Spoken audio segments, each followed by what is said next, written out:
What's up, everybody? So, I really like this StreamYard platform. I would now that I know about this, I plan to do more content. Like being an introvert, I don't always like being on camera. Um, Sometimes I just don't feel like being seen. Most of the time. Um, so what I wanted to talk about is predation and what that is, and um, how problematic it is. It's a real issue, and how to identify it in order to do something about it. And this isn't just how to spot it in the ways that people may think, because anybody can be a predator. And to be honest, living in a capitalistic society, we're all kind of predators in one way or another. Um, and that's the first thing that I wanted to get into. People that have a hard time like really checking themselves on their behavior, you know, to themselves. Like I said before, I've said this before, like being able to be honest with yourself, being able to keep it real with you, being able to be honest with you. Um, that's hard for somebody with predatory behavior to do. And like I said, we all have predatory behavior, but if you're not the type of person, you can't be honest with yourself, that's where it starts to go left. Because again, we're people, we're humans, we're flawed. You know, it's easy to, make it seem like the problems in the world are everywhere else and with everybody else. But when you can be honest about your flaws and your shortcomings, that's the beginning of evolution. And that's what we're going through as a species in evolution. And technology is here to speed that evolution along because we're way behind. We're really way, way, way behind. Because for whatever reason, at some point, we just got caught up in um, childish things. All species grow. All species evolve. And we are evolving out of a very unfortunate, time in our uh, place on this planet. And this is another reason why I put out this content, and I put out a lot of, even like, on my website, I write a lot, and I put out a lot of free content because, again, at the end of the day, everything isn't about capitalizing on things and making money on things, because all of that, we're in the process of, like I said, a lot of significant changes. So I can't really, I'm here to serve my higher power.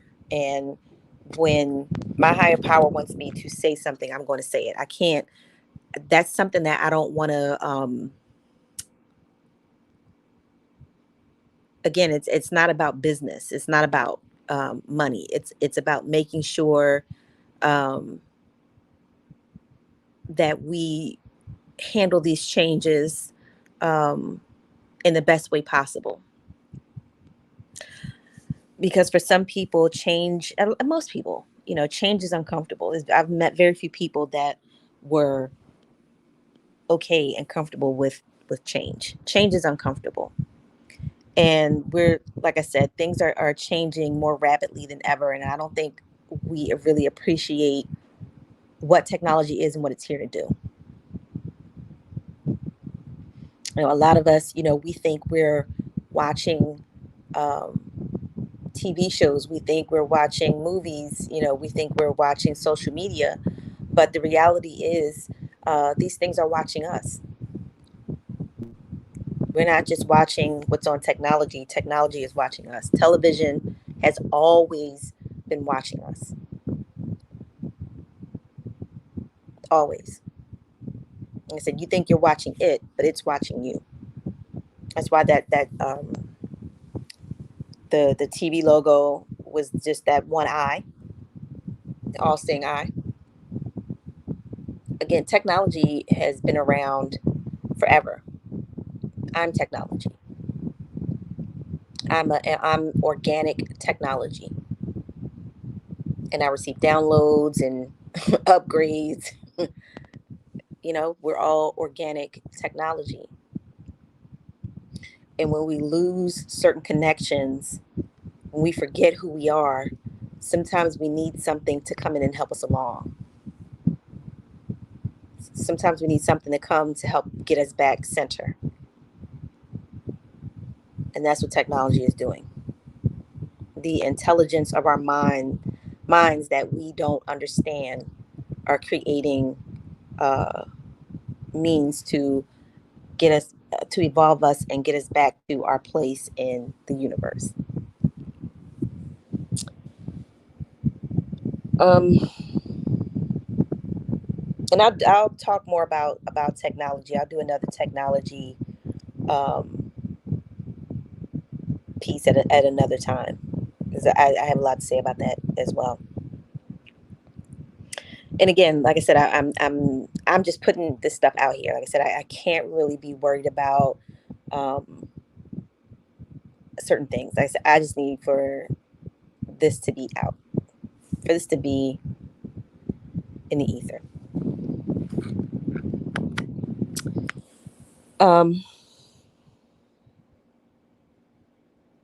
One of the ways that technology is changing us, and again, I don't feel like a lot of the changes that I talk about on any of my social media pages are all bad.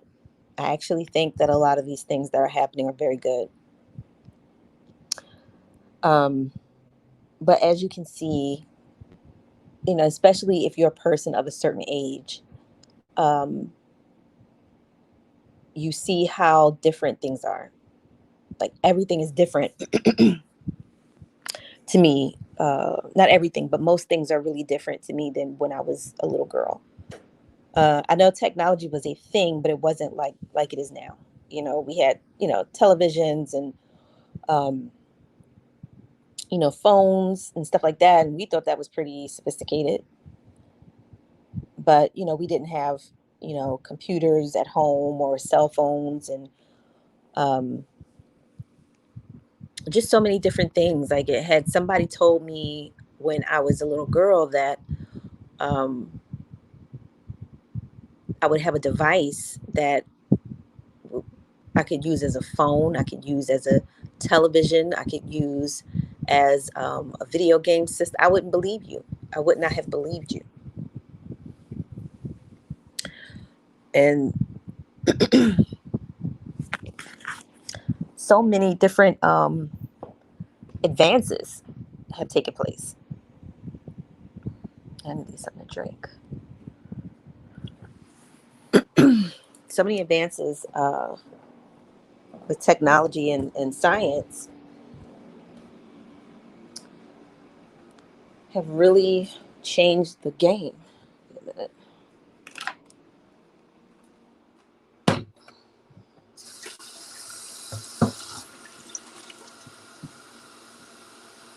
Make me some tea.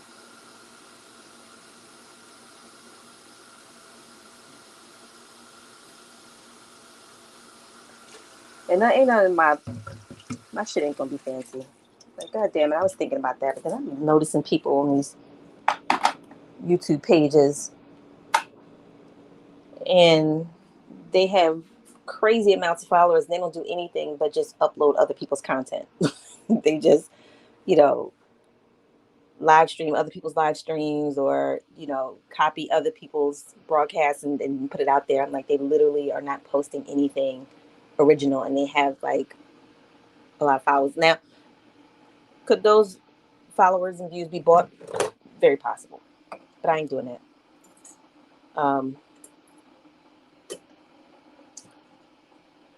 And again, like I said, people will stumble across this when they need to.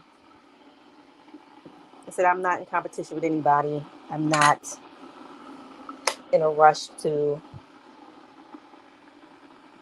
be famous. As a matter of fact, I don't want to be famous. I'm anti-fame. I think fame is a horrible drug, and it does horrible things to people. Again, I'm just a little girl from North Philly, sharing the things that I feel like the spirit share with me.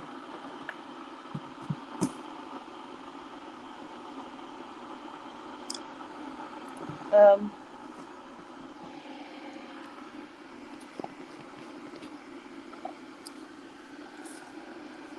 Whoa, shit. That's too much.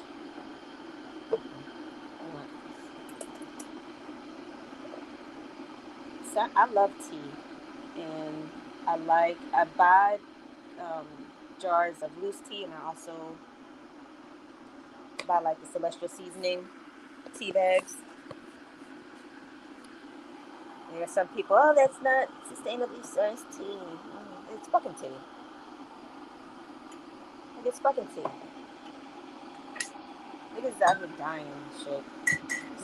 Kids still being sold in fucking slavery, and you're worried about what tea is. And as long as, I don't know, certain shit just don't be deep to me. That's not the hill I'm afraid about. Not the fucking tea. Now, if somebody can explain it to me in a better way, help me out. But to me, it's just fucking tea. But I've run into people like that. Don't drink that one.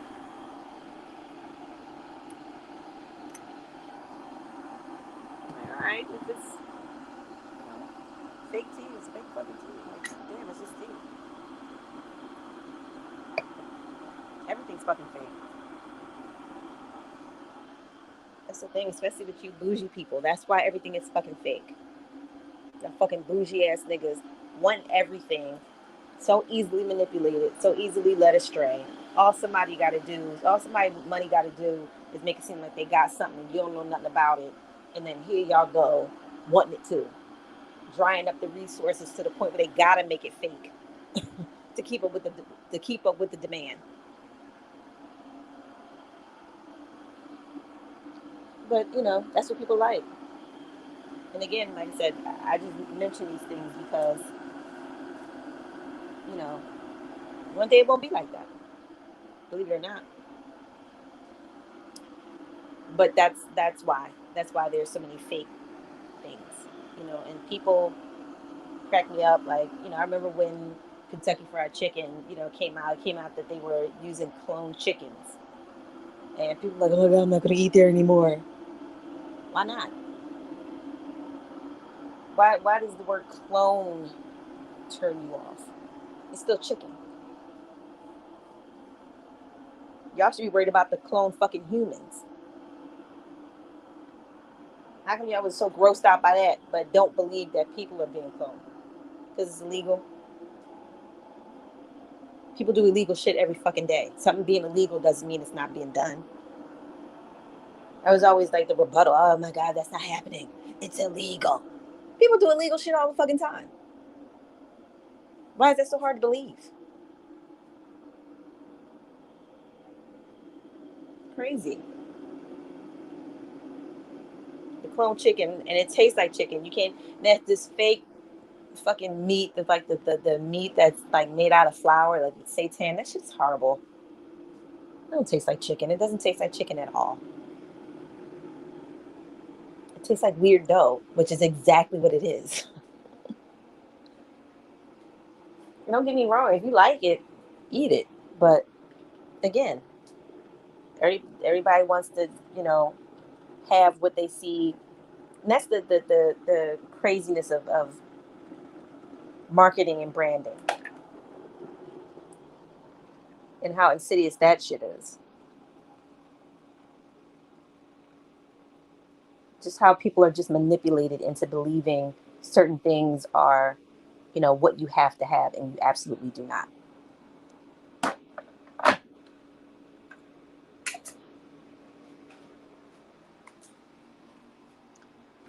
Um,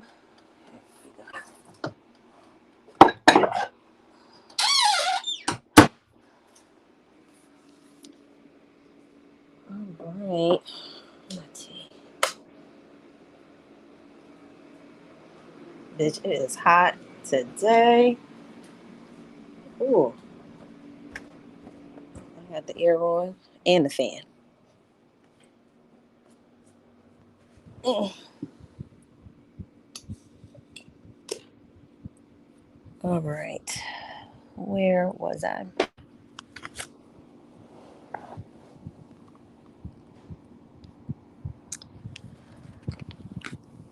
Uh,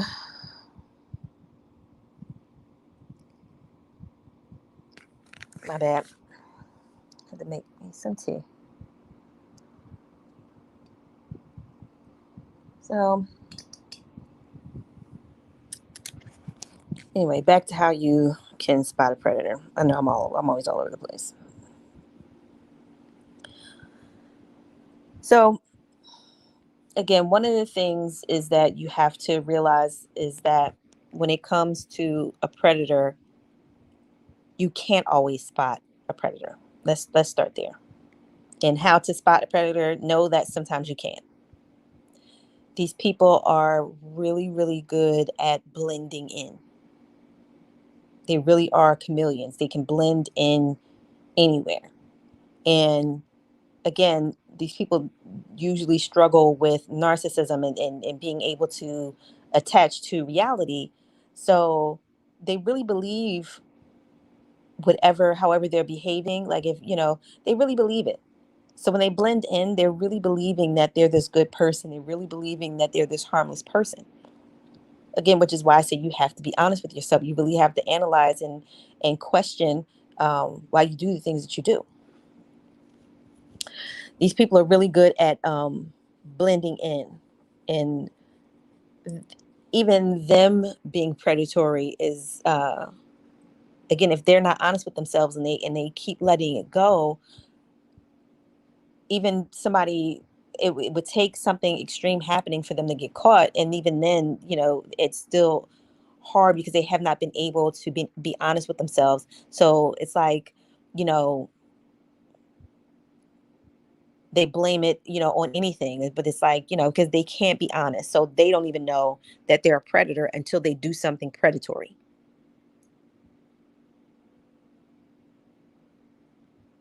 So that's why sometimes you can't always spot a predator. And not only that, sometimes these are lessons that you have to learn. Sometimes these people will slip in because you need to learn how to spot these people. You need to learn how to be a little bit more aware and a little bit more, on guard with certain things, how to have boundaries. Sometimes people will teach you that. And hopefully it won't be anything extreme or harmful, because I'm not saying that, if it's something extreme or harmful that you needed to go through that. That's not what I'm saying at all. Um, but what I'm saying is, in order to build better boundaries, sometimes you have to have an encounter with these people. Unless you know how to listen, again, which is why I'm putting this out here. Some people have to learn things the hard way, and some people will do something like listen to this and get it, and know to, be a little bit more aware. But some people don't know that they're predators until they actually do something predatory, because they've convinced themselves that they are the character that they're playing. They've really convinced themselves that they're that nice guy, that nice girl. And it's only in a moment where you have the ability to choose to do something or not to do it, that's when that predatory behavior gets exposed, and they normally choose to do something that they shouldn't do. And they can't resist the opportunity to do it. Because, like I said, that predatory nature is in them, even though they blend in and act like it's not. Which is why a lot of times when it comes to sexual predators, they're really good at that. And it's not until they have a moment alone with a child that that predatory behavior even becomes made known even to them. Because they've lied to themselves so much that they really, it's not like they're sitting around being honest about the fact that they are capable of doing these horrible things. Because, like I said, when they're blending in, they believe the lies that they're telling. They believe this facade of behavior. And a lot of people are like that. Like I said, if you don't have the ability to really be honest with yourself and analyze your behaviors and know what you're capable of, you will end up doing something like, I can't believe I did that. I can't believe oh my God, I can't believe I did that. What was I thinking? You were thinking, you were just lying to yourself. You were thinking, but you were just lying to yourself.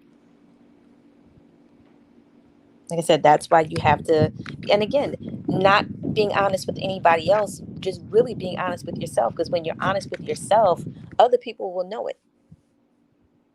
Just like when sometimes when you're not being honest with yourself, some people know it. So there are people that know you and know when you're being full of shit. And even and it's hard to explain it to people, especially when you have a platform, a spiritual platform, and I for a long time didn't want to have a platform because of the fact, like, of being a tarot reader, being a mystic, being clairvoyant, being a psychic, or whatever term you want to use. There's usually this expectation of narcissistic people to, want two things can't be true at the same time with them. So it's like you can see the future, but you ain't see that. Like, people always have that kind of thing when it comes to people that are a little bit more aware of things, have more heightened awareness, have certain gifts of discernment and foresight, or what, like I said, whatever, however you want to call it. Um, People expect you to know everything, and again, we all have run into predatory people. We all could, because we all have the capacity for it. So it's like, it's really annoying, like, if something happens, like, oh, you ain't see that coming. No, bitch, I can't possibly know everything. I can't possibly see everything. Sometimes you have to just have faith in people, and what they do with the faith you give them is on them. It's not on you. That saying, like, fool me once, shame on you. No, bitch, I sound like fucking George Bush. God damn it. Y'all know what that fucking saying is. Anyway, you put faith in, sometimes you have to just put faith in people. It may not always go the way you want, but that's life. But that was why for a long time I didn't even want to do this, because I'm I'm telling people what I feel. I'm telling people what I see. And again, a lot of times for people who may not have these certain gifts or these certain levels of awareness, oh, you ain't see that, like, what I'm saying. It's like, look, nobody can see it all. Like I said, that's impossible. So, and that's another thing, like, for people who really feel like they have good intuition, no matter how good your intuition is, like I said, because these people blend in so well, that they have convinced themselves, they have the ability to convince themselves that whoever they are in the moment is real.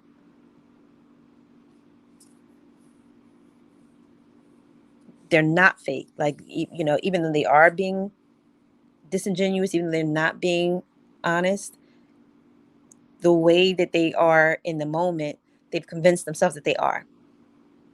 So sometimes that could be hard for somebody with intuition to pick up on, because you're not picking up, they're not giving anything for you to pick up on. So that's why sometimes you can't see it coming, because they're not putting out any signals for you to pick up on.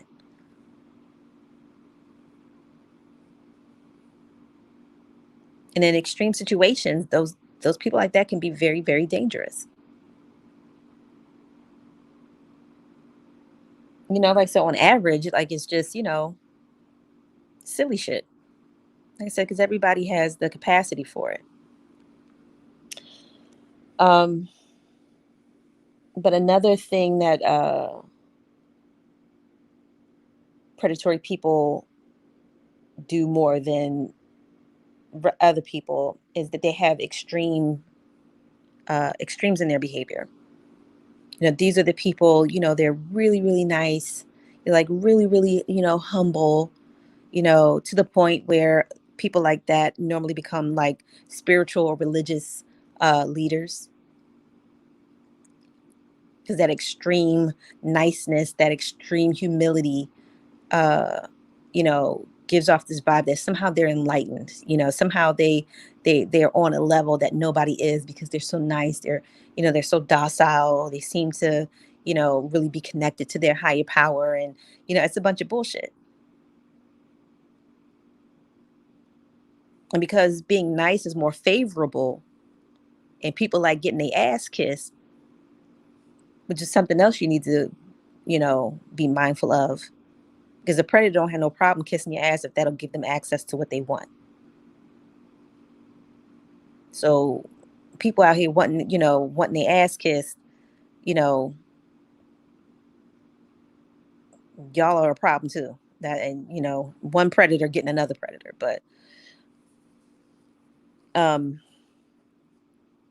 this like extreme niceness, this extreme friendliness, and it's like, again, being nice is favorable. Being nice is more pleasant. But the same way, you would look at somebody that's always, super tough, and think, because normally the people who act the toughest, the people who act like they are so just like always tough, can beat anybody, normally they're not that tough. And people know that. Like a lot of people know that, especially if you're wise, you realize that. Like some people, they're just off talk. They're not that tough. They're not that mean. Same thing with niceness. But because people like niceness more, a lot of times people will let that slide. But the same way the tough person ain't all that tough, the nice person ain't all that nice. Know that. Know that. Nobody is that nice all the time. And people that are always super nice and like extra friendly, like, make my ass itch. Like, I don't like it. It makes me uncomfortable because it's not real. It's not human. Um, so watch out for extreme behaviors,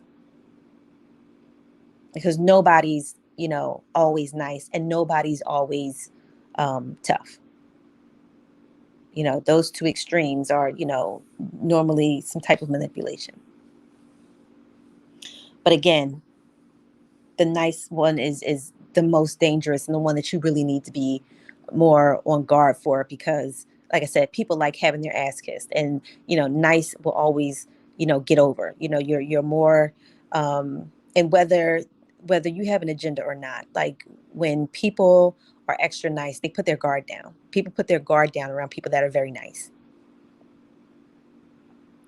which is why I'm like highlighting this, because again, if you see me and here it is, I'm Black, I'm a woman, I don't believe in being nice, I'm not going to always have a smile on my face, you're going to automatically assume that I'm a bad person, when I might be the nicest person you ever met in your life.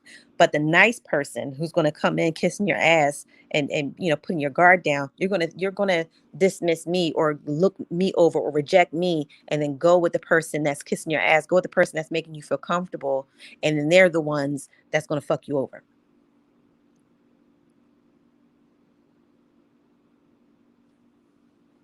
And don't get me wrong, there are some people that really are really nice and they're genuine about it. But what I'm saying is, don't let that be what you put your trust in, because nobody's always nice. Don't always let your guard down because somebody's nice. Like I said, nobody's always super tough, and nobody's always really nice. Another thing, and I keep touching on predation because, like I said, it's just such a problem in our society, and it's such a problem to our children, because, like I said, we all have the capacity to be predatory. Um, but for some people, it's a pathology, and it becomes a disease. It becomes a sickness, and they become very harmful. And I talked about narcissism before, and narcissistic people have a tendency to be very predatory. because it's anything about their image. And that's another thing you need to look out for predators. They're very, very focused on image.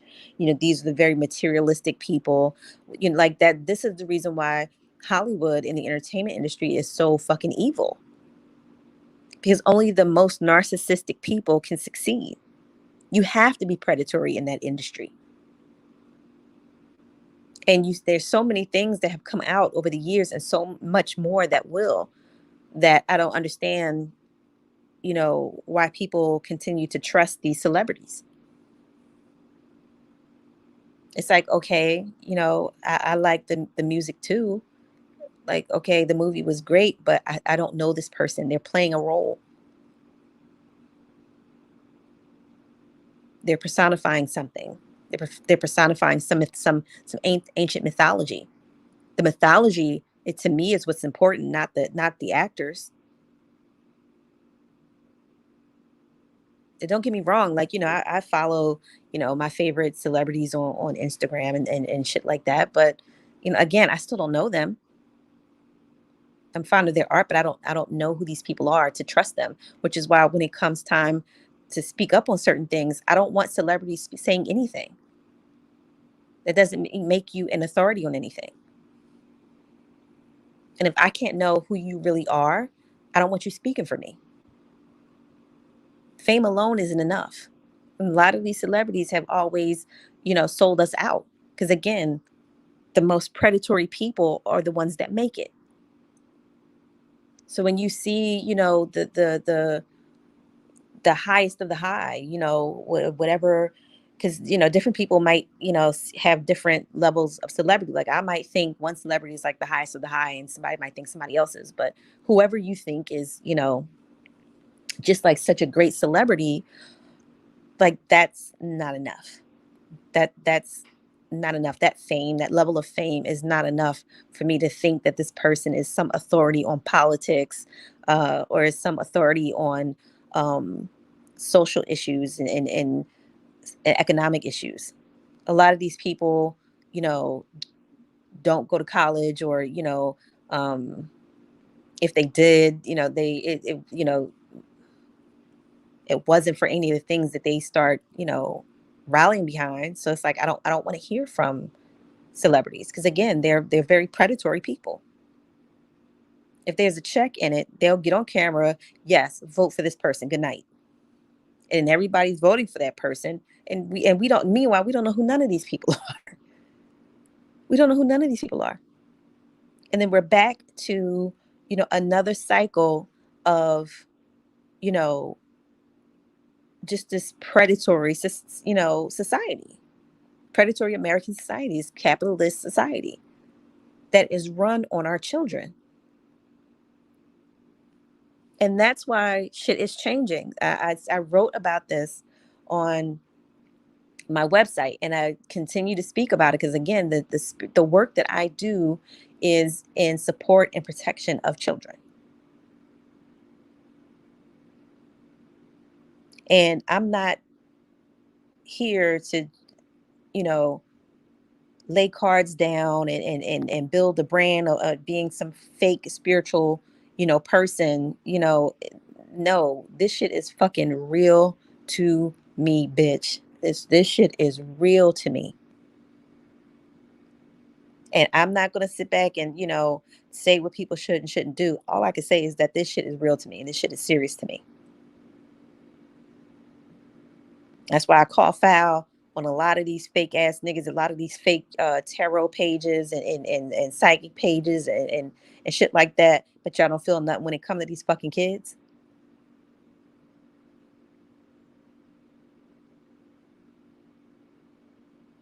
The energy coming through. Yeah, if nobody, there's very few people talking about it. And that's what, another reason why I do, since people want to come and act like they don't listen to me, since people want to come and act like, they don't know that I have social media platforms, but then I hear the shit that I say. Here's something for you to steal. Here's some shit. Take this shit. Like I said, that's why I'm not worried about it. That's why I'm not worried about it. You want to take something, you want something else that you want to, take to where your platform is and act like you came up with it. Here you go. Here you go. And I hope these entities that's coming through tap you on your fucking shoulder at night like they do me. Take this shit with you. Here you go. Here you go. This shit is real. This shit is real. And something is here to get this shit right. And like I said, life, I'm not saying that life's going to get worse. And I'm not saying that life is going to ever be this like perfect utopia. But we are on the move. Like shit is changing. So like I said, like I said, I write shit on my website and shit like that. And like I said, and it's free. Like I said, I'm not charging for content. Like I said, that's why I'm not mad if somebody else is saying, don't get me wrong. I want my fucking coins. Don't get me wrong. But certain things just have to be put out there. Like I said, everything can't be about money. And I'll do something else about reparations at another time as well. But that's another reason why I speak up about African Americans getting their reparations. Because again, we have been preyed on in this country for a long time. And again, I'm not sitting here saying that we're these perfect people and woe is us, and it's not about victim mentality. But at the end of the day, you know we've been preyed on,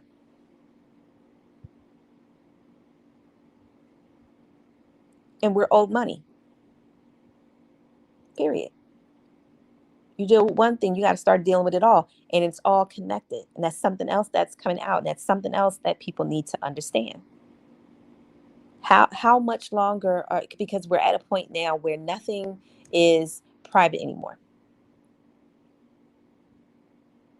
Everything is connected. Everything you've ever done is now connected to your online profile. There's cameras everywhere. Your phone knows everywhere you're going. Please don't think that because for the people, I don't have Facebook or I'm not on social media, you're still being tracked.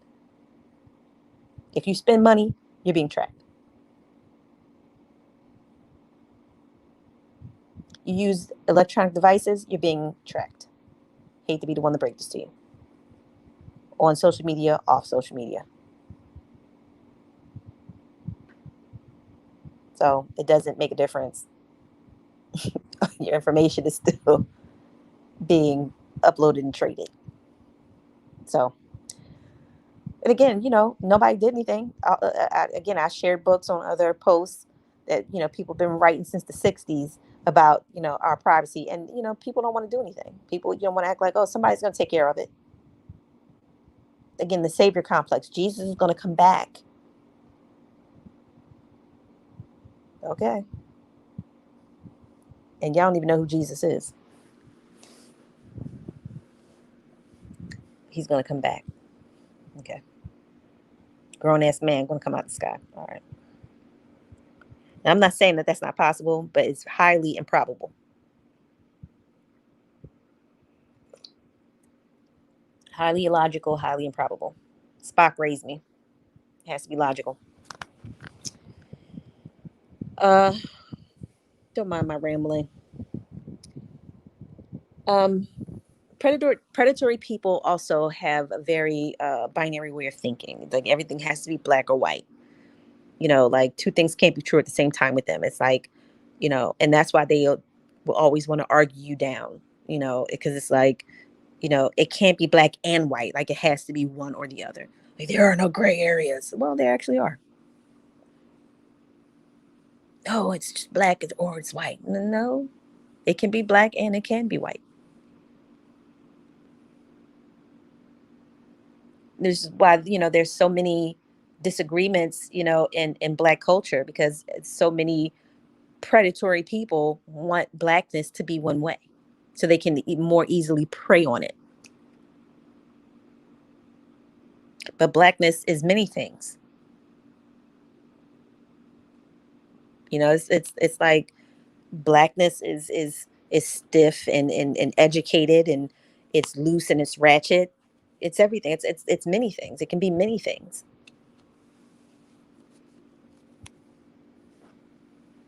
And it's same with, like I said, talking about the, the case for reparations. Oh, well, it's not going to happen, or you know, um, there isn't any money. No, there is. No, you don't understand how money works. What I understand is that white people make that shit up. So it doesn't matter what anybody knows about it, because ultimately the people in power change the rules whenever they fucking feel like it, which has always been the case. Which is why as soon as black people get ahead in the way that white people say we should, we get knocked back 10 steps, because again, we're playing by their rules. What you know about money is their rules. That's why I don't put my faith in what people say about money. That shit is subject to change. And we see that with, money going, currency going digital. And, people have their different opinions about it. I'm not here to give an opinion about it because I don't have an opinion about it. At the end of the day, whatever is going to spend is what I'm going to use. I don't have an attachment to the dollar. I don't have an attachment to it. I have an attachment to whatever is going to spend when I need to spend money. When I need to buy food, whatever whatever it is, as long as it's going to get me what I need. So it's like, why go back and forth about money, especially when black people start demanding what's owed to them? Why go back and forth? Because again, people want to prey on your ideas. People want to, take, you know, your logic and your common sense away from you because they don't have it. Two things can't be true for them.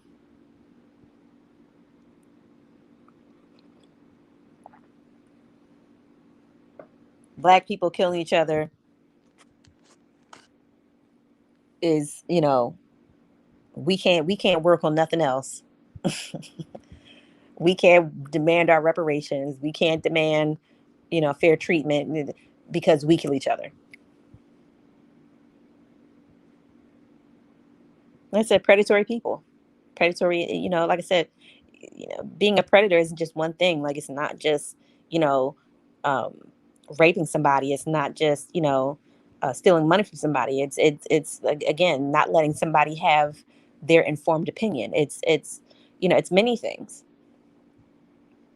And like I said, when people, with logic and reason start talking about, all the money that and wealth that black people are owed in this country, and because somebody doesn't, feel like they deserve it. So people don't feel like, because again, black people are the most vilified people on the fucking planet.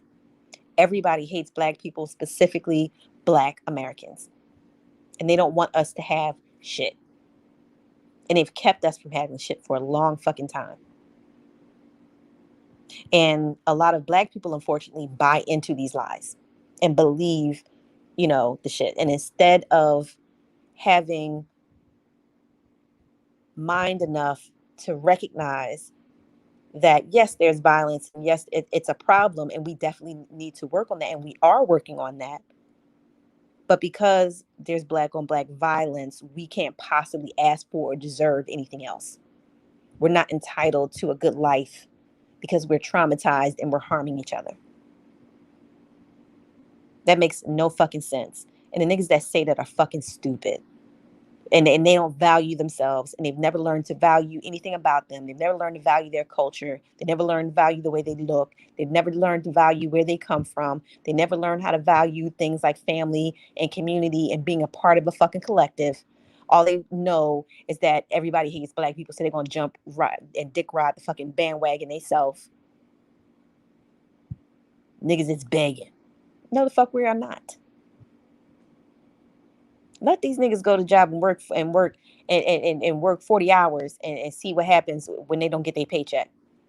But these same niggas will sit around and talk about some black people don't deserve reparations. Bitch, get the fuck out of here. Fucking weirdos, man. Again, that self-hatred, you can hate yourself all you want to, but that shit don't work no more. Because again, a lot of people are waking up and understanding that you don't have to be perfect to deserve a good life. Like, people are flawed, but so is everybody else. White people kill white people. White people start whole wars and drop whole nuclear bombs on people. And nobody is questioning them when they're on vacation, when they're buying materialistic shit. Nobody has a problem with that. But when we do it, it's a fucking problem. Lost. Y'all are lost in your fucking minds. Just lost because you can't be honest with yourself. And my whole thing is, we don't have to agree. Like I said, a predatory person is going to take you not agreeing with them personally, and try to snatch your opinion away from you, or try to snatch what you've learned or what you've acquired away from you. Because like I said, two things can't be true at the same time. Like, you can't have something and they not have it. There's like, this thing of, how do you know? It's called research. It's called reading. It's called asking questions. And that's all that people like me on these platforms have been doing, is just trying to encourage thought, trying to encourage um, communication about things that we don't normally talk about and things that we don't normally think about. But because people don't like to go there in their mind, they take personal offense to it. But so what? You're just gonna have to be fucking offended, because that's healthy for you. That's why so many people get stuck in their minds. That's why so many people, get the tendency to be predatory becomes worse, because you don't have a capacity to open your mind to things that you're not used to thinking about.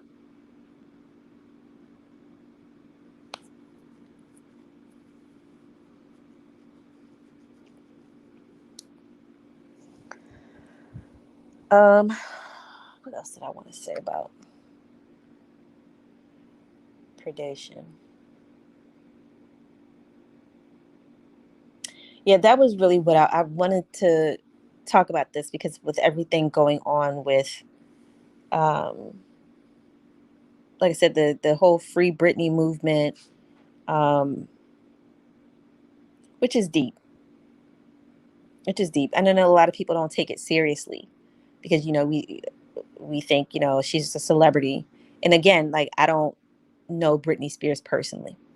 I don't know if she's a good person. I don't know if she's a bad person, and personally, I don't care, because that has nothing to do with the argument that I'm making, in that what something horrible has happened to that girl. And anybody with eyes can see it. Anybody with eyes and compassion and a human brain can see that something's not right. And something hasn't been right to me for a long time. Don't get me wrong. I'm a huge Britney fan. And I remember, because I'm older than Britney. And I remember when the Hit Me Baby One More Time video came out. Don't get me wrong, it was a bop, but I remember thinking to myself, and I'm not much older than her. I'm not like way, way, way older than her. But at the time, I was just like really thinking, you know, she's looking in that video, and it wasn't just the provocativeness of it, because it wasn't like the way she was dressed was like super risque. It wasn't super scandalous. But what was scandalous about it was that how she was made to look super young. She was made to look like a little girl with the little pigtails and the schoolgirl outfit, but sexed up. That was what was disturbing to me about this. It wasn't like, I'm in high school and I want to be a grown up, or I'm in high school and I'm getting older and I'm, coming into my sexuality. It was, I look like a child. I look like a sexualized child. That's what bothered me about that video. And I'm like, who are her parents? Why is she looking like You know what I'm saying? Like if you're going to go the sexy route, let her look more adult. Let her look more like somebody that's ready for, you know, uh, somebody that has that vibe. Because I'm not saying that, teenagers should be, you know, all clean cut and not doing anything. But she didn't look like a teenager in that movie. She looked like a child.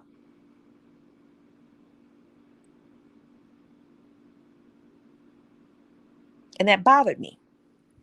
Like I said, I'm not here for, like I said, the song was cute, video was cute. I just had a problem with how she looked.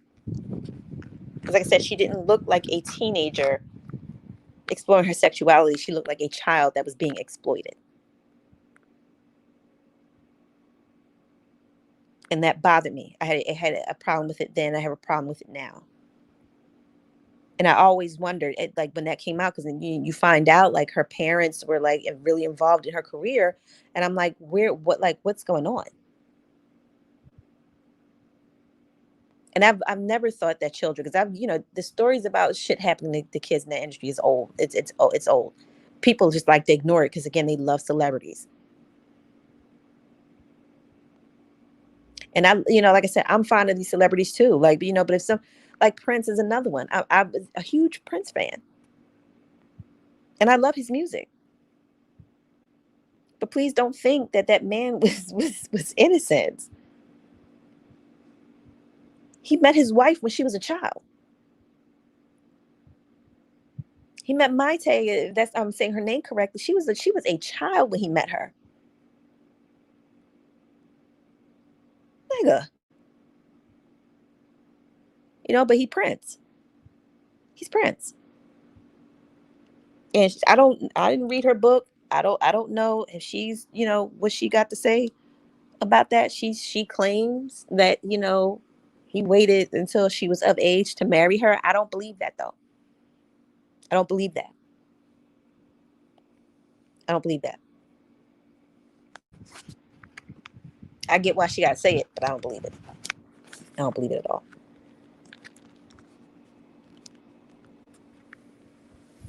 But that industry, like I said, is fucking evil. Because like the most predatory people, the most narcissistic people are the ones that make it. And I was watching the Judy Garland movie, and Renee Zellweger did the fucking thing. Renee Zellweger did the thing, bitch. She played Judy, bitch. I thought that was Judy. She played her some Judy Garland. Oh, that movie, I cried like a baby for that movie. Because one thing about me, The Wizard of Oz, when I was a little girl, was probably my favorite movie. I've seen that movie hundreds and hundreds of times. And I still get choked up whenever she starts singing Somewhere Over the Rainbow. Oh my God. I don't care how old I get. I don't care where I'm fucking from, bitch. When Judy Garland starts singing Somewhere Over the Rainbow, bitch, pass the tissues because I am done. I'm through. And I need to cry because she sang that song. Judy has such a beautiful voice. Like her voice was just so, so beautiful. And I love that song. Like I said, I love that movie. But watching that the Judy Garland Judy, it was, oh my God, it was so sad. And I could tell that not even half of this woman's story was told. You couldn't possibly cram that woman's life into an hour and a half, 2 hours. Even if you could have made that movie 5 hours and it still wouldn't have told this woman's story. But it was just sad to see her. And she was so young when she died. Like that was like, whew, child. Watch that movie. It's really sad. And the way she was just exploited as a child, the way she was traumatized as a child is fucking sickening and horrible. And I can't wait for all this shit to fucking change. It was fucking horrible. So to watch that, you see the shit that Britney is going through. It's been happening for decades. It's not new. People are just finally starting to listen to people like me. Like I said, people may not want to be honest about it, but people will listen and think and then go back and be like, free Britney. bitch, I've been saying this shit for fucking years. But you know, it's all right. It's all right. But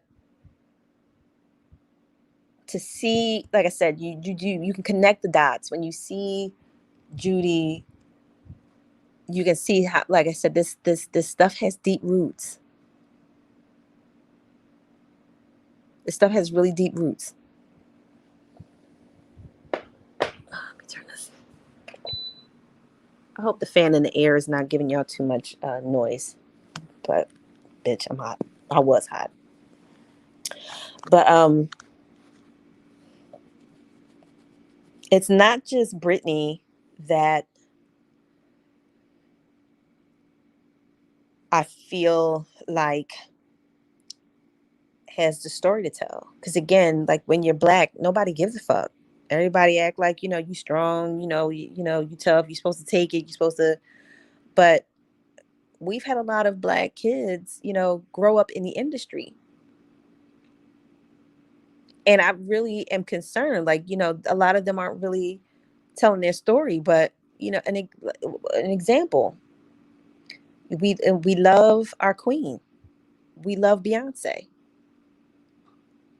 And I was always concerned about her because she started so young. I was always concerned about her. And I feel like now, like I said, I don't know Beyonce personally. But it's, again, as somebody that's good at reading energy, as somebody that's good at picking up on vibes, I don't think that she made it through okay like we want to believe. Just because you are as famous as she is, and she is the Michael Jackson of her time. She is the Michael Jackson of our time. And nothing brings me more joy than to know that. Nothing brings me more joy than to know that the next great pop star was a black woman. The first one was a black man, and the next one was a black woman. And nothing brings me more joy than that. But again, Michael didn't do well. You know, I can only imagine what he went through as a child and a young man in that industry. And we've all heard the stories. We've all heard the stories. And again, as somebody that can channel energy, somebody that can speak to people on the other side, I've channeled his energy, and he shared some horrible shit with me. Like, that man went through hell. That man went through hell. Like I said, y'all, yeah, unless the people that have historically been reporting on celebrities, like I said, the paparazzi, and these people that really document and track these celebrity lives, like, unless these people start putting out everything, and not just they were spotted here, or they might be having an affair with this person, or, oh, they're having financial trouble. Like, if they really decided to put together what's really going on. Oh, she was raped by this person. Oh, this person stole her money. Oh, this person, like, really putting out, oh, this person, even though, she didn't really get, this person didn't get their money through music. This person made really their wealth on sex trafficking children. Like, would you really be a fan of somebody if you knew that about them?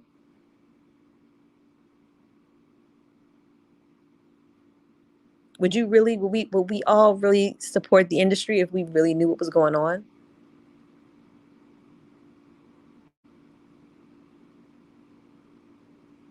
Like, these are the things that I really wonder about.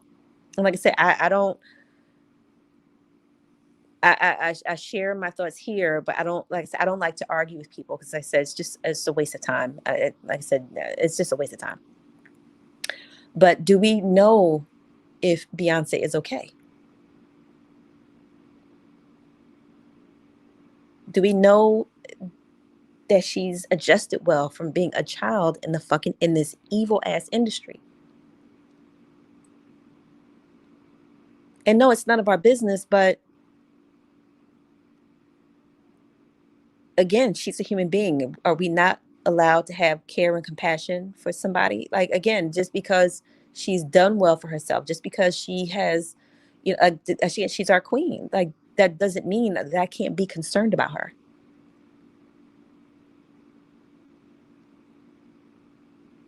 That doesn't mean that I'm sitting back thinking like, her life is perfect. I don't think that. I'm actually concerned for her. Sometimes I see her in these pictures and she does not look like she has, and I leave it, like I said, I let it go. I let it go because, like I said, I do not know her personally. And I hope with, all that she has, done for herself or her wealth, she can definitely, afford the best counseling. But, sometimes that's not enough. Trauma is something that sometimes it takes generations to heal. You can't just assume that because somebody has money and they can afford therapy, that's just like the cure all.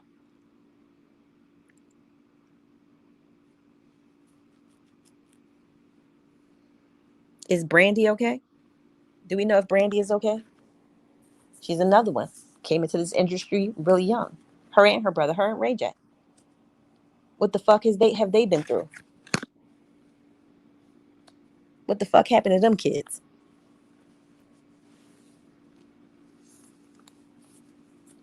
Because they don't look well adjusted. I know trauma when I fucking see it.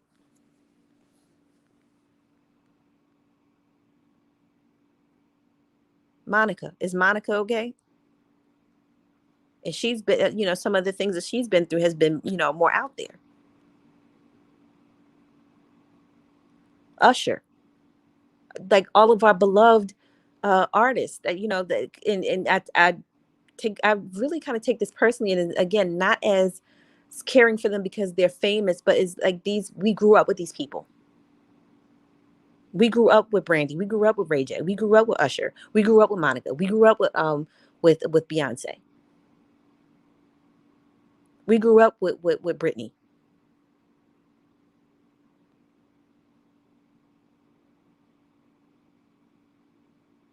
And it's not like, again, it's not like they came into, their fame as adults.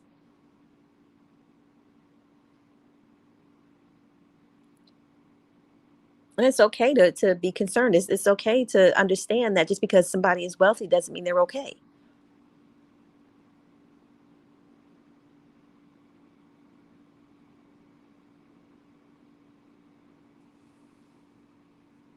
And why are y'all fucking with Usher? What happened? And if anybody's listening to this, you are a fucking real one. What happened? Why are y'all fucking with my husband, Usher? I don't understand. He at one point he was kind of, coming up to be like the Michael Jackson of his time. And in his prime, to me, that's what he was to me. He was the Michael Jackson of his era. And people on this Chris Brown vibe. Don't get me wrong, Chris Brown is talented or whatever, but he ain't Usher. He ain't Usher. Y'all gonna stop fucking with me when it come to Usher Raymond. Y'all gonna stop acting like this nigga wasn't the Michael Jackson of his day. I'm sorry. I'm sorry. Chris Brown's tall, lanky ass and that high ass voice that he had as a child didn't work for me. When Chris Brown first came out, I was not feeling it. His voice was too high pitched. He was too tall. To me, he just didn't. It wasn't working for me. Usher had that it fact. For Usher had it, and for some reason, y'all acting like Usher wasn't the Michael Jackson in his prime. What happened? I want to know what happened because, like I said, certain things. I don't keep on. I don't hear all the stories. You know, I don't hear all the stories. But what I do know is, in his day, Usher was the Michael Jackson of his time, and then all of a sudden, it's like somebody pushed his ass off a fucking cliff.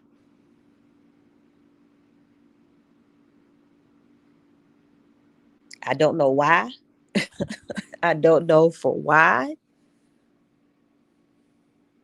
But Usher was one of the biggest entertainers. Like I said, him and Beyonce, like they even got videos together because they were both so popular. They were both like really, their stars were rising like so fucking fast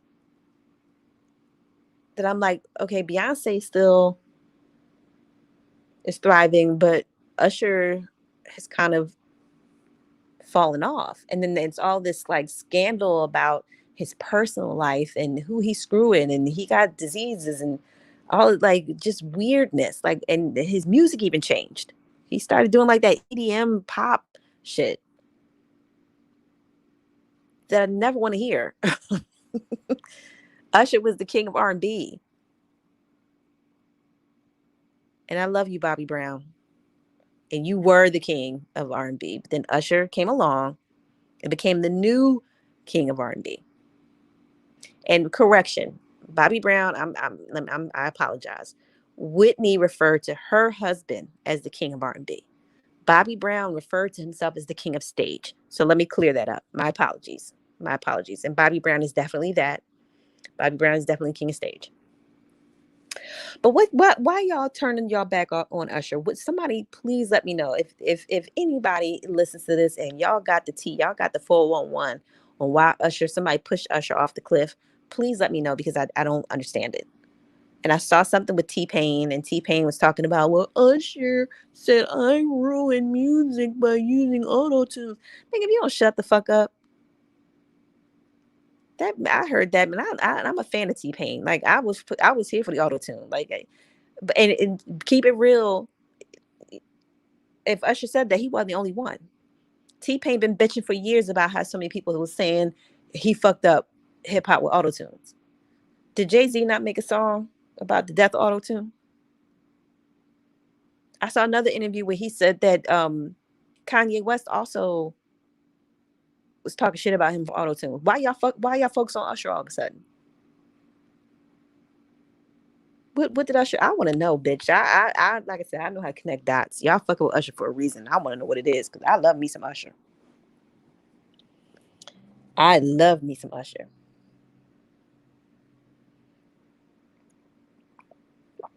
Day one Usher fan.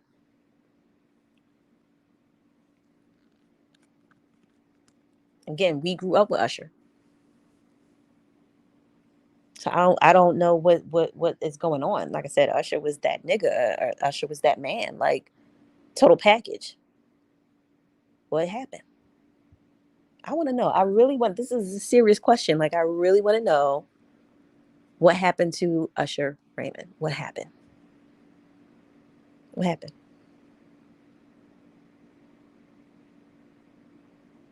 And again, what's his story? Because he's another one, came into that industry really young and out of Atlanta. And Atlanta has a long history of child sex trafficking, of child endangerment, of killing and murdering children. The Atlanta child murders was not a one-off thing. Children in that area from DC down Florida go missing at alarming rates, more than any other location. Now I haven't run the numbers on that recently. It's been a few years since I've run the numbers, but they that area, there's a lot of children that go missing and end up dead in that area of the South.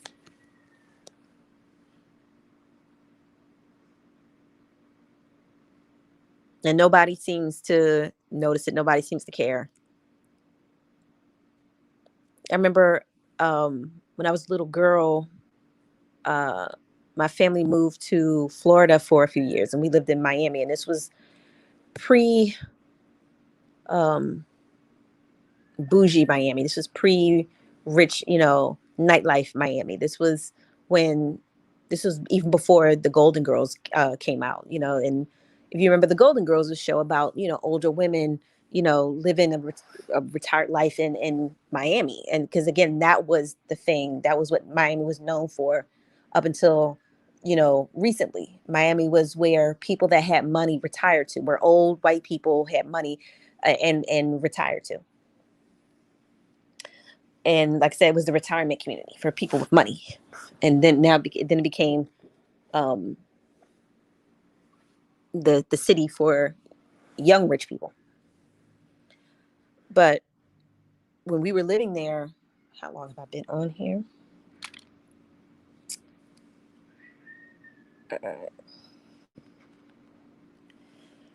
I don't want to be on here too much longer, but I want to get this out because it connects. When I was a little girl, we lived in Miami, and it was beautiful. Like Miami is definitely, a beautiful place. Um, but at the time, like I said, this was the the earliest of '80s, maybe even late '70s, early '80s, and I remember like going to the supermarket and or going to need to get milk, and there would be like pictures of little kids on the back of these milk cartons, saying that they were missing. And I was like, as a little kid, that's scary, because it was new, like this is when they just started doing this. And at that time that we were living down there, this is when the whole um Adam Walsh situation happened, where Adam Walsh went missing and was found murdered. And his father was like really like a pit bull. He was not letting go. Like he wanted answers. Like, what happened to my son? Like, no, why am I not getting answers? And it led to him um really creating changes in things, like like for like if a child went missing, they were like, well, you got to give it 24 hours, or all these other things that John Walsh was instrumental in changing. And I remember thinking to myself, like, because again, we're from, North Philly.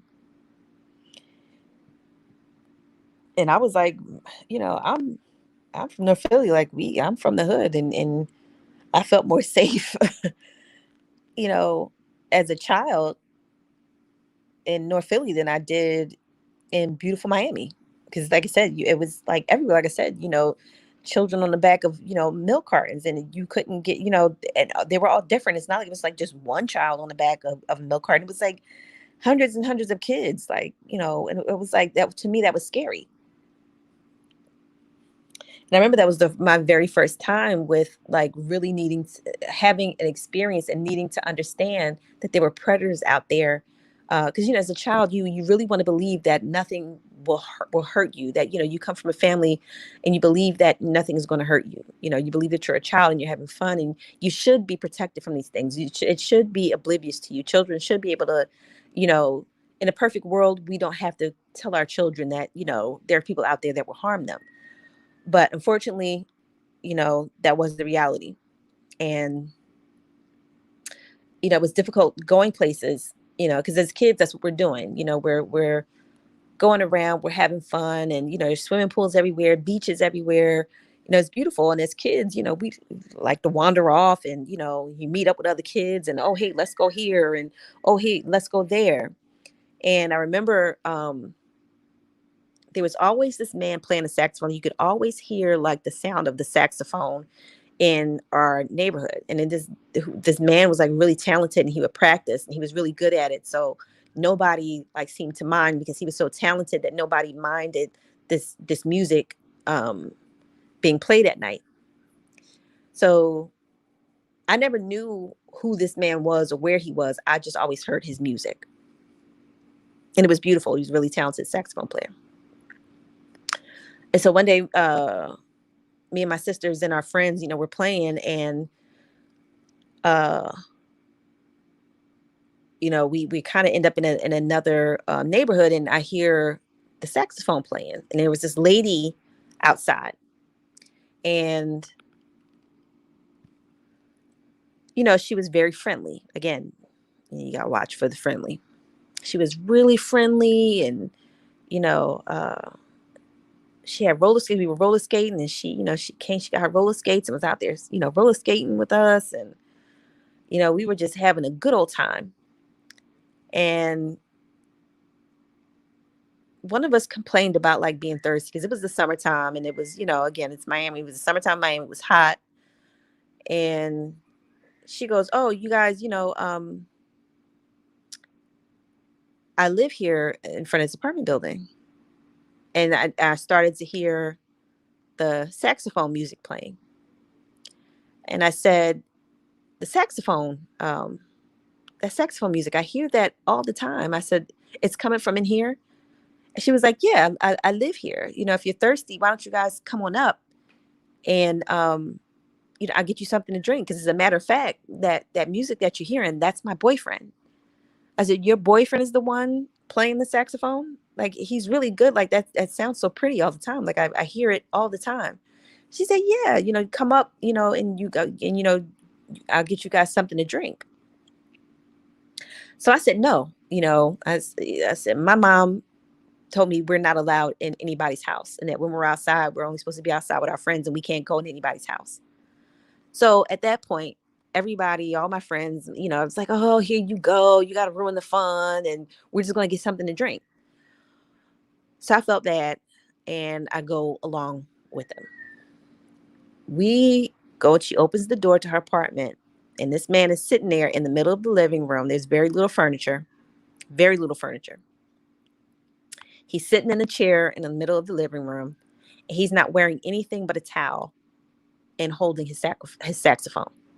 And I'm immediately uncomfortable. I'm immediately uncomfortable. And I was like, y'all, we got to go. To me, I'm like, I don't want nothing to drink. I'd rather die of thirst. I'm uncomfortable. And the sad part is, as I said, when it comes to kids, because kids can be so unassuming and you even though you can tell your children certain things, like it's hard for children to really wrap their minds around the fact that somebody will hurt them. You can even tell them there's dangerous people out here. You need to watch yourself. And some children still have a hard time grasping that in their minds. And I seem to be the only child that had a problem. Like I seem to be the only child that noticed this man and thought that it was something inappropriate. I had never seen a man in my family do that. I had never had a man in my family sit around the women with no clothes on, with nothing but a towel. And it wasn't even wrapped around him. It was just like a small towel just over his lap, covering, his genitals, whatever. And again, it made me uncomfortable because, like I said, I didn't come from an environment where men did that. Now, if there were other people, some of the other friends that we were with, maybe that's something that was normal in their home, but I had never seen it in my home. So I was uncomfortable. I was uncomfortable with this man, this grown ass man in the middle of a living room with no furniture in it, just sitting there with a chair, just a regular chair, just a wooden chair with a saxophone. He's butt ass naked with the exception of this towel laid across his lap. So I was like, yo, we got to go. And again, no, I'm thirsty. Are we just going to get something to drink real quick? I was like, I don't feel comfortable. This man should not be in here. She invited us up here and she got a boyfriend, and this man sitting here, he ain't got no clothes on and she ain't saying nothing. We got to go. I don't feel comfortable. So she was like, oh, he's harmless. He's an artist, and again, we're kids. Like, I don't give a fuck if he's an artist or not. I'm a child. And my mother raised me to be uncomfortable around stuff like this. So I'm leaving. And I told my friends, if y'all don't come with me, I'm going to tell my mom. And nobody wanted to come with me. And that's exactly what I did. I ran and got my mom. And I told her, I was like, and even though I was like, Mom, don't be mad, because I know you told us not to go in nobody's house. But I explained the situation, and she came back with me. And because I ran out, I didn't give anybody an option. I'm like, if y'all don't leave with me, I'm going to get my mom and I'm coming back. Like, I didn't give anybody a chance to think about it. I didn't give nobody a chance to discuss it. I ain't nothing. I'm out, and I'm getting my mom and I'm coming back. And when I came back, everybody was back outside, and my mom wanted to know where that lady was. And they were like, oh, she went back in the apartment. And that's what my mom was telling you, like, don't ever go in anybody's house. Like, don't ever go in nobody's house that you don't know. And my mom went to knock on the door to confront this woman, and they wouldn't open the door. And again, that just on top of everything else that was happening, the climate that was happening with children at that time, my mom, we eventually, and not just for that reason, but we eventually moved back to North Philly after that.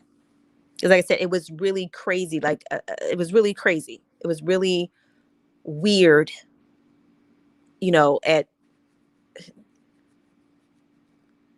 find out just how often, children were being preyed on. And then, like I said, to hear about things like the Atlanta child murders, that was happening at the same time as well.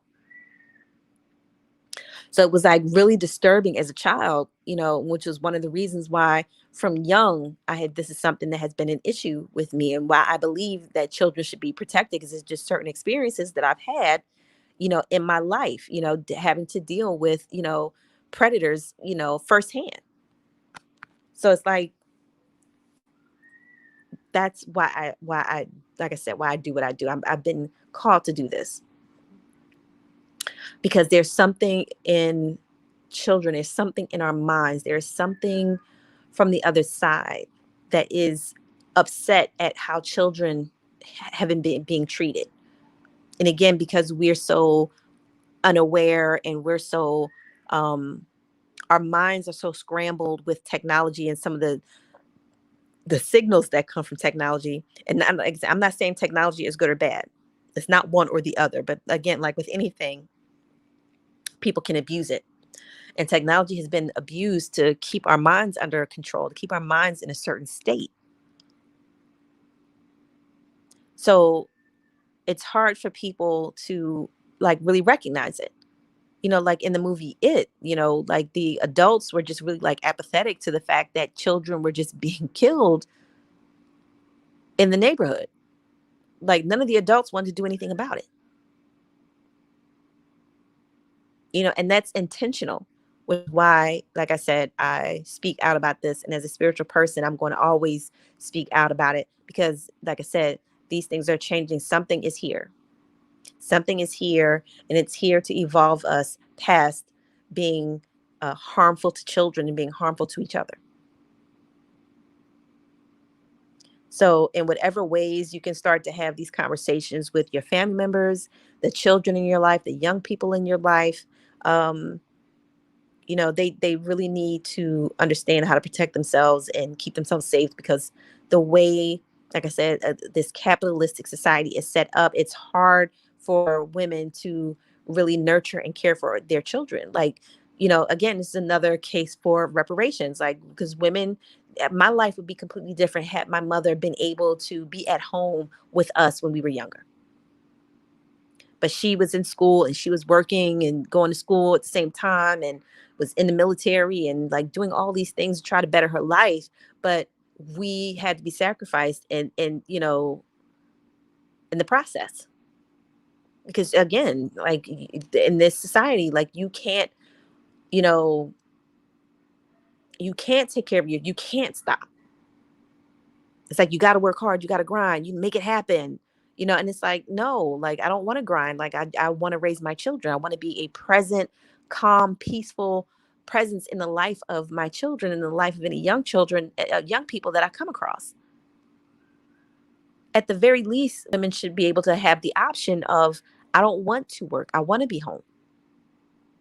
Everybody should have that option. What if you go through something? It's like if you get into a bad car accident, or you get sick. Like people end up being in desperate situations because it's like nothing is going to stop. Like you still have to pay for a roof over your head. You still got to buy food, and it's like these things are my basic right. I'm entitled to that. These are my divine right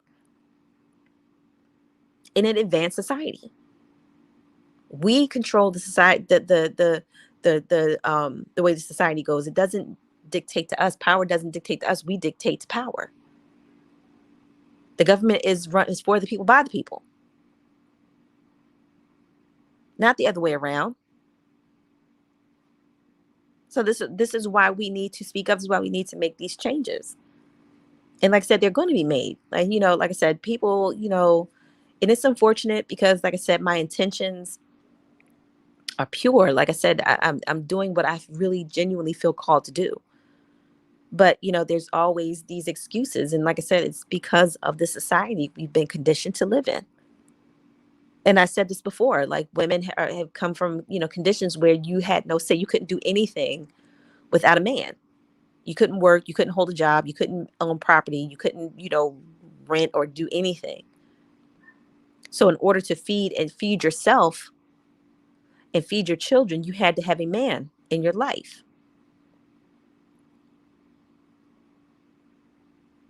And so, you know, unfortunately, a lot of men abuse that what they perceived as power. Oh, she can't do nothing without me.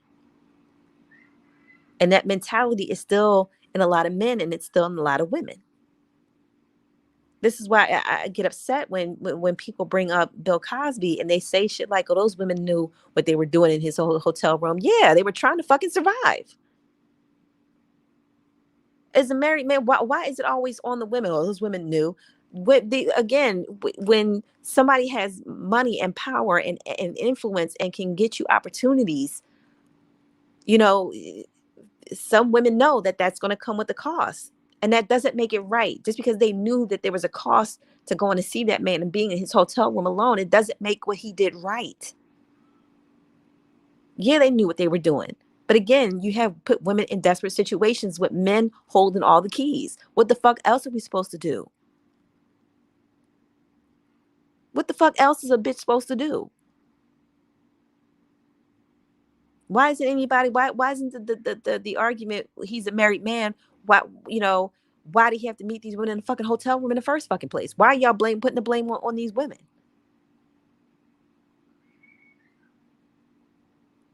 And just because something went to court doesn't mean everything was played out in the courtroom. We don't know everything that man has done. He was in court for things that he was charged with. He wasn't charged. God only knows what else that man may have done.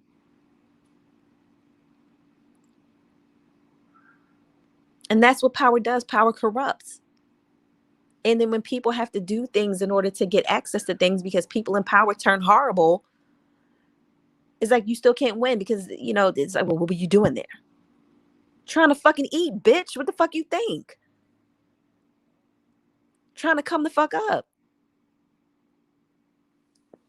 Y'all are fucking weird. And yes, a lot of y'all do that same shit on these fucking weird ass corporate jobs as well. Men too. A lot of men, that's something else that nobody talks about. Nobody talks about the homosexuality in these corporate jobs. The way men and women all of a sudden is gay to get ahead. Because right about now, those are the only people getting fucking respect and rights. Like I said, you put people in desperate situations, they do desperate things. Don't sit around asking, well, what was they doing there? Why was the situation created in the first place? That people have to do these horrible things. Why is Bill Cosby inviting women alone, up alone to his hotel room to talk business? If you really got an opportunity for me, how come your wife ain't in the room? If you really see I got talent, you want to give me access to something, you want to put me on, you want to give me opportunities, why can't I meet you at your home? Why can't I meet your wife? Why I got to meet you at a hotel room?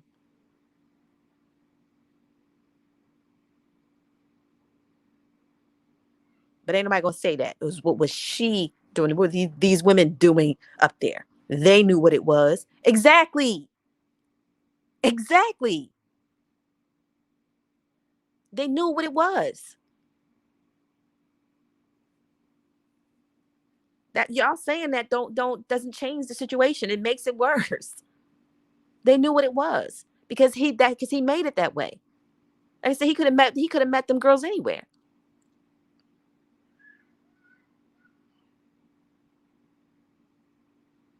If you're meeting up with anybody, if you're a celebrity and you're meeting up with anybody, I would think it would be smart to have somebody with you to have your back to make sure everything goes the way it's supposed to go on. But you don't because you're not there to really just give somebody an opportunity. You're there to see what they're willing to do for the opportunity.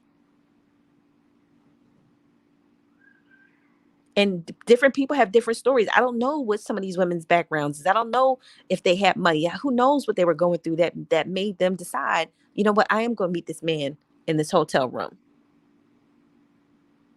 I don't have any money. I don't know anybody in the industry. I need to network. He seems nice. He's really nice to me. Look at his image. He has this clean cut image. What could possibly go wrong?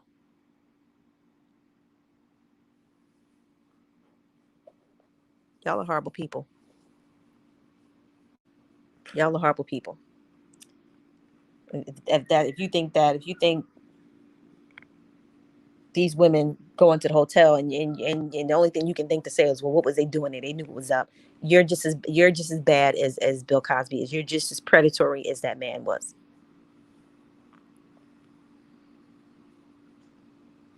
Period. Period. And a lot of women, and these days men, have to do, because like I said, when people are holding all the keys, instead of just saying, okay, here you go, I'm gonna open this door for you. No, it's, what are you gonna do for me?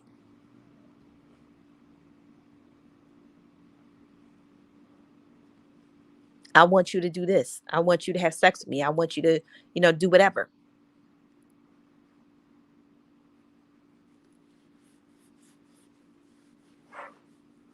And then when it comes out, y'all looking at the people that have been harmed, the people that have been manipulated and lied to. Well, they knew what it was. And you know what it is too, bitch. You know what it is too.